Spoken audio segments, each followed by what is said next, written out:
నమస్తే welcome to our channel నేను సిరి జగన్మోహన్ రెడ్డి గారు అయితే తనకి ముఖ్యమంత్రి హోదాలో తనకి సెక్యూరిటీ కావాలని హైకోర్టులో అయితే పిటిషన్ దాఖలు చేశారు. ఎందుకు మరి అలా దాఖలు చేశారు ఏంటనేది మనకి వివరించడానికి మనతో పాటు ఉన్నారు ప్రముఖ రాజకీయ విశ్లేషకులు కేవీ ప్రసాద్ గారు. నమస్కారం సార్. నమస్తే అమ్మా. సార్, ఇప్పుడు చూస్తుంటే జగన్మోహన్ రెడ్డి గారు అయితే హైకోర్టులో అయితే ఒక పిటిషన్ దాఖలు చేశారు. ఏంటంటే తనకి ముఖ్యమంత్రి హోదాలో సెక్యూరిటీ కావాలని చెప్పేసి. అంటే ఆల్రెడీ తను మాజీ అయ్యాక కూడా తనకి ఎంత అయితే సెక్యూరిటీ ఇవ్వాలో అంత అయితే మేము ఇస్తున్నాము, కల్పిస్తున్నాము, Z+ సెక్యూరిటీ అయితే ఇస్తున్నాం అని చెప్పేసి అయితే చెప్పడం జరుగుతుంది. అధికారులు అయితే చెప్తున్నారు. మరి ఎందుకు జగన్మోహన్ రెడ్డి గారు అలా పిటిషన్ దాఖలు చేశారు? అంటే ఆయన అంతకుముందు గత ముఖ్యమంత్రిగా ఉన్నప్పుడు ఏ విధంగా అయితే సెక్యూరిటీ ఉందో అదే సెక్యూరిటీని అడుగుతున్నాడు. సో సాధారణంగా అదే విధమైన సెక్యూరిటీ ఎవరికి ఇవ్వరు. సో అదనపు సెక్యూరిటీ ఏదైతే ఉంటుందో అదనపు సెక్యూరిటీని వాళ్ళు రిమూవ్ చేస్తారు. సో ఇప్పుడు చంద్రబాబు నాయుడు గారికి గతంలో అలాగే ఇచ్చారు, ప్రతిపక్ష నాయకుడిగా ఉన్నప్పుడు అలాగే ఇచ్చారు. సో ఇప్పుడు ఈయనకి అలాగే ఇస్తున్నారు. దాన్ని తీసుకుంటే మీరు ప్రస్తుతం జగన్కి 58 మందితో సిబ్బందితో భద్రత కల్పిస్తున్నారు. ఆయన ఇంటి వద్ద 10 మంది సాయుధ గార్డుల యొక్క భద్రత ఉంది. అది కాకుండా షిఫ్ట్కి 2 చొప్పున మొత్తం 6 PSOలు 24 గంటల పాటు ఆయనకు భద్రత కల్పిస్తున్నారు. సో మొత్తం 24 మంది సిబ్బందితో 2 ఎస్కార్ట్ బృందాలు నిరంతరం ఆయనతో ఉంటాయి. పగలు రాత్రి కలిపి మొత్తం 5 వాచర్లను ఏర్పాటు చేశారు. ఇన్స్పెక్టర్ స్థాయి అధికారిని కూడా ఇన్ఛార్జిగా పెట్టారు. సో 3 షిఫ్ట్లో పనిచేసేలాగా మొత్తం 6 పిస్కర్లు, స్క్రీనర్లు నిరంతరం అందుబాటులో ఉండేలాగా 6 డ్రైవర్లను జగన్కి కేటాయించారు. సో ఇతను చెప్పే దాంట్లో ఎక్కడ కూడా వాస్తవం లేదు, అన్నీ అబద్ధాలే. జగన్మోహన్ రెడ్డి అనేవాడు మడం తిప్పను, మాట మార్చను అని చెప్తాడు కదా. సో ఇక్కడ చూశారు కదా, దగ్గర 50 మంది ఈ విధంగా అతనికి ఇంత భద్రత ఇస్తున్నారు. కేవలం తొలగించిందల్లా ఏంటంటే ఒక ముఖ్యమంత్రి హోదాలో ఉన్నప్పుడు ఏదైతే అదనపు భద్రత ఉంటుందో అది మాత్రమే తొలగించారు.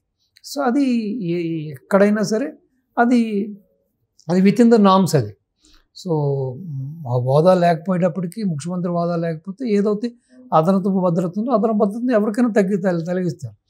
సో ఇప్పుడు కాకుండా ఇతను ఇప్పుడు హైకోర్టుకి వెళ్ళి నానా యాగి చేసి నాకు సెక్యూరిటీ ఇవ్వట్లేదని, ఇవ్వట్లేదు, నాకు ఇంత కావాలంత. కానీ ఇప్పుడు ముఖ్యమంత్రి హోదాలో ఏదైతే ఇప్పుడు బాబు గారికి ఏదైతే ఉందో, గతంలో ఆయనకి ఏదైతే ఉందో ఆ విధంగా కావాలని అడుగుతున్నాడు అతను.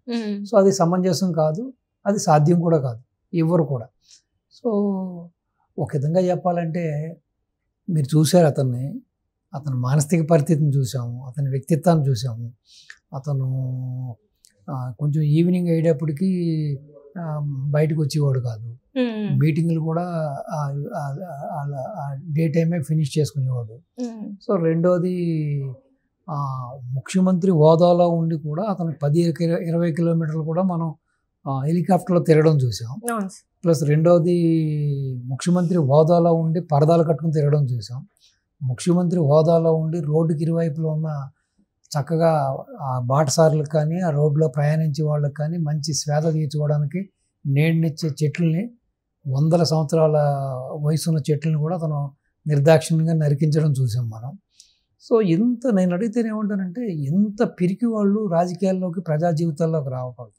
సో ప్రజానాయకుడు అనేవాడు ప్రజలకు సేవ చేయడానికి ఉండాలి, కానీ ప్రజా సేవకుడిగా ఉండాలి. కానీ ఒక పెత్తందారుడిగానో లేకపోతే ఈ విధంగా ఒక ఫ్యాక్షనిస్ట్గానో, ఒక అంతకుడుగానో మారి అనుక్షణం నాకు ఒక సెక్యూరిటీ ఉండాలి, నా చుట్టూ వలయం ఉండాలని కోరుకునేవాడు అసలు ప్రజా జీవితంలోకి రాకూడదు, రాజకీయంలో రాకూడదు. నువ్వు అంత పిరికివాడి, అంత భయం ఉన్నవాడివి, నీకెందుకు రాజకీయాలు? అసలు ఎందుకు మరి ఇంకా ఇంతమంది నాకు సెక్యూరిటీ కావాలి, ఎందుకు ఆయనకి ప్రాణహాని ఉంది అని ఎందుకు అంత భయపడుతున్నారు? ఎందుకంటే అమ్మా, వాళ్ళ కుటుంబం నేపథ్యం మొత్తం చూసుకుంటే ముత్తాత టైం నుంచి కూడా రాజారెడ్డి కానీ, ముత్తాత వెంకటరెడ్డి కానీ, లేదా తండ్రి రాజశేఖర రెడ్డిని కూడా తీసుకుంటే వీళ్ళు ఎప్పుడు కూడా ఇదే విధంగా కొంతమంది ప్రైవేట్ అనుచరులు, కొంతమంది ప్రభుత్వానికి సంబంధించిన సిబ్బందితోటి ఈ విధంగానే అనుక్షణం భయపడుతూనే బయట తిరిగేవాళ్ళు.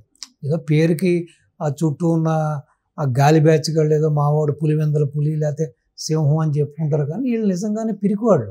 ఇప్పుడు పిరికివాళ్ళు కాబట్టి ఈ విధంగా 58 మంది కంటే ఇంకేం కావాలి చెప్పమ్మా నీకు? అంతకు మించి ఏం కావాలి చెప్పండి మీరు? సో ఒక మనిషికి అంత ఎందుకు కావాలి అసలే? ఇప్పుడు సో కేవలం ఏంటంటే తప్పులు చేయడం, ఎదుటివాడి స్థలాలు కొట్టేయడం, భూ కబ్జాలు చేయడం, ఆస్తులు కొట్టేయడం, లేకపోతే మానహారణం చేయడం, లేకపోతే నిర్దాక్షిణ్యంగా ప్రాణాలు తీసేయడం. సో ఇటువంటి వ్యక్తులు ఆ ప్రజా జీవితానికి అనర్హులు. అసలు అటువంటి వ్యక్తుల్ని ప్రజలు ఎన్నుకోవడమే తప్పు. సో రెండోది, సరే కర్మకాలి రాజకీయాల్లోకి వచ్చారంటే కూడా ఈ విధంగా చేసిన తప్పుల కోసం అనుక్షణం భయపడుతూ, అనుక్షణం ఆ సెక్యూరిటీ వలయంలోనే ఉంటూ, ఇంకా వీళ్ళకి రాజకీయాలు ఎందుకు చెప్పండి. ఇప్పుడు ఈవెన్ ఇలాంటి వాళ్ళని చాలామందిని చూశాను నేను. వాళ్ళ పర్సనల్ లైఫ్ కూడా ఎంజాయ్ చేయలేరు. కట్టుకున్న భార్యతో కూడా వాళ్ళు ఒంటరిగా ఉండలేరు. వాళ్ళు ఎవడొస్తాడో ఎవడో అటాక్ చేస్తాడో అని చెప్పి అనుక్షణం వాళ్ళ చుట్టూ ఒక వలయం, ఒక పెద్ద సెక్యూరిటీలోనే బతుకుతూ ఉంటారు వీళ్ళు. సో పట్టుమని వాడున్న ఇంట్లోంచి ఒక 10 అడుగులు బయటకు వచ్చి నడవలేడు. అసలు మరి ఇటువంటి వాళ్ళకి ఎందుకు రాజకీయాలని నేను అడుగుతా. అసలు ఇటువంటి వాళ్ళని ఎందుకు ప్రజలు ఎన్నుకుంటున్నారని నేను అడుగుతున్నాను నేను. సో కాబట్టి ఇది చాలా నీచం, నికృష్టం. చేసి ఇప్పుడు ఉప్పు తిన్నవాడు మంచిలు తాగాలన్నట్టుగా, తప్పు చేసిన వాడికి శిక్ష అనుభవించాలన్నట్టుగా ఈ విధంగా అధికారం ఉన్నప్పుడు పేటరేగిపోయి కన్ను మిన్ను కాని రాకుండా, ఇటు ప్రతిపక్షం అని కాకుండా ఇటు అసలు ఎవరిని కూడా ప్రజల్ని కానీ కార్యకర్తలను కానీ ప్రతిపక్ష నాయకులను కానీ కూడా అసలు కనీసం మర్యాద ఇవ్వకుండా ఇష్టానికి మానహారణం చేసి, ఇష్టానికి భౌతిక దాడులు చేసి, వాళ్ళని చంపి కొట్టి హింసించి, ఇగో ఈ విధంగా అధికారం పోయిన తర్వాత ఇలాగా ప్రతి నిమిషం భయపడుతూ నాకు 100 మంది కావాలి, 200 మంది కావాలి, 800, 900 కావాలి, 1000 మంది కావాలని చెప్పి కోర్టు మెట్లు ఎక్కితే కోర్టు మాత్రం ఏం చేస్తుంది? కోర్టు ఏం చేస్తుంది చెప్పండి? సో ఏదేమైనా ఇది చాలా నీచం అమ్మా. అంటే ఇప్పటి వరకు చూసుకుంటే ఇట్లా సెక్యూరిటీ కావాలి అని చెప్పేసి ఏ నాయకులు కూడా కోర్టు మెట్లెక్కిన దాఖలాలు అయితే ఎక్కడ లేవు. జగన్మోహన్ రెడ్డి గారు ఏ పని చేసినా కూడా అది ఒక అంటే జగన్మోహన్ రెడ్డి గారికే సాధ్యమవుతుంది అని చెప్పేసి అనిపించేలాగా అట్లాంటి పనులు చేస్తున్నారు. ఎందుకు ఇట్లాంటి వైఖరి కలబరుస్తున్నారు? అంటే జగన్మోహన్ రెడ్డి గారు ఇట్లాంటి డెసిషన్స్ ఎందుకు తీసుకుంటున్నారు అంటారు? అది ఒక విధంగా చెప్పాలంటే అది ఒక అంటే మీరు చూసుంటారు, మన చేతి వేళ్ళు అన్ని వేళ్ళు ఒకేలా ఉన్నట్టుగా మనుషులందరూ ఒకలాగా ఉండరమ్మా. సో ఒక విధంగా చెప్పాలంటే ఇప్పుడు మనం రకరకాలుగా అతను విశ్లేషణ చేసినప్పుడు అతని మానసిక స్థితి కూడా సరిగ్గా లేదు. అతనికి మానసిక పరిస్థితి కూడా ఒక కారణం. అతనికి ఏదో ఒక తెలియని భయంతో బాధపడుతున్నాడు. అతను భయం అంటే ఏం లేదు. ఇప్పుడు నేను ఒక వ్యక్తిని కొట్టానంటే మళ్ళీ ఆ వ్యక్తి నన్ను కొట్టడం కోసం ట్రై చేస్తూ ఉంటాడు. సో నాకు ఆ భయం ఉంటుంది లోపల. అనవసరంగా వాడిని కొట్టానే, వాడిని కానీ హాని చేశానే, వాడు మళ్ళీ అని చెప్పి నేను ప్రతి నిమిషం కూడా నేను భయపడుతూనే బతుకుతా. సో సేమ్ ఇతని పరిస్థితి కూడా అంతే. ఎన్నో కుటుంబాలని నాశనం చేశారు, ఎంతోమంది ఆస్తులు కబ్జాలు చేశారు, ఎన్నో దుర్మార్గాలు చేశారు. కాబట్టి సో వీళ్ళకి అనుక్షణం ఆ నీడలాగా భయం వెంటాడుతూ ఉంటుంది. కాబట్టి ఈ విధమైన వైఖరి, ఈ విధమైన వ్యక్తిత్వంతో వీళ్ళు ఉంటారనమాట. సో ఇటువంటి వాడు అసలు ఓకే అయిపోయింది, ఏదో అయిపోయింది, రాష్ట్ర ప్రజలు తిరస్కరించారు, ఒకటి ప్యాలెస్ కన్నా పరిమితం అవ్వాలి, లేదు దేశం విడిచిపెట్టి ఎక్కడికన్నా వెళ్ళి ఎక్కడన్నా ఇప్పటికైనా బుద్ధి తెచ్చుకుని ప్రశాంతంగా బతకాలి. అంటే ఇప్పుడు కూడా చూస్తున్నట్టయితే పులివెందుల్లో లేరు జగన్మోహన్ రెడ్డి గారు, తాడపల్లి ప్యాలెస్ లో కూడా ఉండట్లేదు. ఎప్పుడు చూసినా కూడా ఈ 4 సార్లు ఇప్పటికి 4 సార్లు బెంగళూరుకి వెళ్ళడం జరిగింది. ఎందుకంటారు మరి 100కి అన్ని సార్లు బెంగళూరు? అంటే ఇక్కడ ఎవరైనా ఆయన మీద దాడికి పాల్పడతారని ఒక భయంతోనే అక్కడికి వెళ్ళి తలదాచుకుంటున్నారు అనుకోవచ్చు. 100% అంతే కదమ్మా. ఇప్పుడు మొన్న కూడా మీరు చూసారు, ఒక ఇన్సిడెంట్ జరిగింది తాడేపల్లిలో. కార్యకర్తల మీద ఏ విధంగా తన యొక్క భద్రతా సిబ్బంది ఏ విధంగా దురుసుగా ప్రవర్తించారో మనం చూసాం.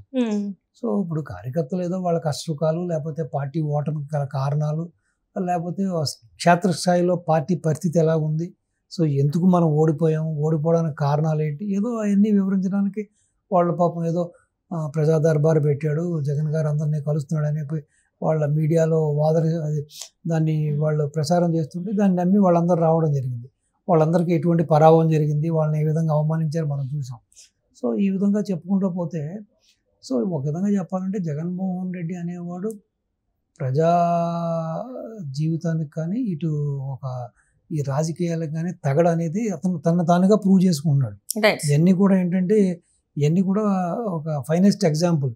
ఇతను రాజకీయాలకి అన్ఫిట్, ఇతను ప్రజల్లో ఫ్రీగా తిరగలేడు, కార్యకర్తలతో మమేకం అవ్వలేడు, సో ఏ ఒక్క నాయకుడితోటి ఫ్రీగా ఉండలేడు. సో అతను ఎంతసేపు కూడా హై సెక్యూరిటీ జోన్లోనే బయట తిరగగలుగుతాడు. సో ఏదో విధంగా రకరకాల భయాలు అతనికి ఉన్నాయి. నాకు చుట్టూ ఉన్న కోటరీ చేస్తారా, లేకపోతే నా బినామీలైనా హాని చేస్తారా, నా బంధువులు ఎవరైనా హాని చేస్తారా, లేకపోతే నేను హాని చేసిన వాళ్ళు హాని చేస్తారా, లేదు ఇగో ఆ డ్రగ్స్ అవి ఇవి ఏదో లింక్స్ ఉన్నాయి, పోయినసారి వైజాగ్లో డ్రగ్స్ దొరికినాయి అన్నారు కదా, మరి అటువంటి ఇంటర్నేషనల్ మాఫియాతో కూడా ఏదైనా భయం ఉందా ఇతనికి, సో ఏదేమైనా కానీ ఇటువంటి నాయకుడిని మనం ఈ దేశంలో ఇంతవరకు చూడలేదు. అలాగే మన తెలుగు రాష్ట్రాల్లో కూడా ఎక్కడా చూడలేదు. మనం చూసాం ఎంతోమంది నాయకుల్ని. వాళ్ళు అధికారంలో ఉన్నప్పుడు, అధికారంలో లేనప్పుడు కూడా ఏ విధంగా ప్రజలతో మమేకమై ఏ విధంగా వాళ్ళు ఏ విధంగా వాళ్ళు ఫ్రీగా తిరుగుతారో చూసాం. సో ఇతను ఏ విధంగానైనా చూస్తే చంద్రబాబు నాయుడు గారు చెప్పినట్టుగా ఇతను డెఫినెట్గా ఒక కేస్ స్టడీగానే కనిపిస్తున్నాడు. సో డెఫినెట్గానే ఇతను కేస్ స్టడీయే. సో ఇది ఒక పెక్యులర్ క్యారెక్టర్, ఇది ఒక peculiar person in politics. Thank you so much. నమస్తే.